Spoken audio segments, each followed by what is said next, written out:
Hello viewer, কেমন আছেন সবাই? আশা করি সবাই ভালো আছেন। এখন আমি আপনাদের সাথে শেয়ার করব কিভাবে আপনি আপনার উইন্ডোজ 11 এ স্ট্যাটিক আইপি অ্যাড্রেস রিমুভ করবেন।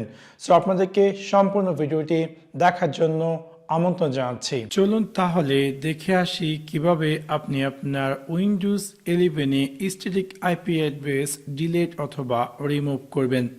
সেই কাজটি করার জন্য আপনি আপনার উইন্ডোজ 11 এ স্টার্ট মেনুতে গিয়ে রাইট ক্লিক করে ক্লিক করুন সেটিংসে ক্লিক করার পর বাম দিকে আপনি পেয়ে যাবেন নেটওয়ার্ক অ্যান্ড ইন্টারনেট, তাতে ক্লিক করবেন। ক্লিক করার পর ডান দিকে আপনি পেয়ে যাবেন আপনার ডেস্কটপ বা ল্যাপটপটি যদি ইন্টারনেট ও ওয়াইফাই সাথে কানেক্টেড তাহলে এখানে দেখতে পাবেন ওয়াইফাই, যদি সেটি কেবলের মাধ্যমে থাকে তাহলে এখানে দেখাবে ইথারনেট। এনিওয়ে আমি জাস্ট এখানে রাইট এতে ক্লিক করছি অ্যান্ড দেন এখানে প্রপার্টিসে ক্লিক করব। ক্লিক করার পর আমি যদি চাই যে আমার এই ডেস্কটপ বা ল্যাপটপটি যে আইপি অ্যাড্রেসটি দেওয়া আছে স্ট্যাটিক আইপি অ্যাড্রেসটি সেটিকে আমি ডিলিট করব, সেক্ষেত্রে আমি এখানে ডান দিকে এই যে আইপি সেগমেন্ট এখানে এডিটে ক্লিক করবো এবং দেখতে পারবো যে রাইট নাও আমার যে আইপি অ্যাড্রেসটি সেটি স্ট্যাটিক আইপি অ্যাড্রেস দেওয়া আছে। সো আপনি যদি চান যে এটাকে ডিলিট করার জন্য সেক্ষেত্রে অবশ্যই যদি আপনার প্রয়োজন হয় আইপি অ্যাড্রেসগুলো আপনি যদি কোথাও নোট করে রাখতে পারেন, সো আমার প্রয়োজন নেই, আমি জাস্ট দিয়ে দিব অটোমেটিক ডিএইচসিপি এবং দেন আমি সেভে ক্লিক করে দেবো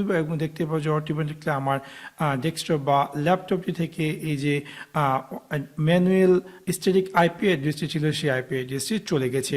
সো এবার খুব সহজে আপনি চাইলে আপনার উইন্ডোজ 11 এ যদি স্ট্যাটিক আইপি অ্যাড্রেসটিকে রিমুভ করতে চান তাহলে এই সিম্পল ট্রিকটির মাধ্যমে সেই কাজটি করতে পারেন। আশা করি আপনাদের এই ভিডিওটি ভালো লেগেছে। যদি ভিডিওটি ভালো লেগে থাকে অবশ্যই লাইক এবং শেয়ার করতে ভুলবেন না। Thanks for watching my video. See you next one. Piece.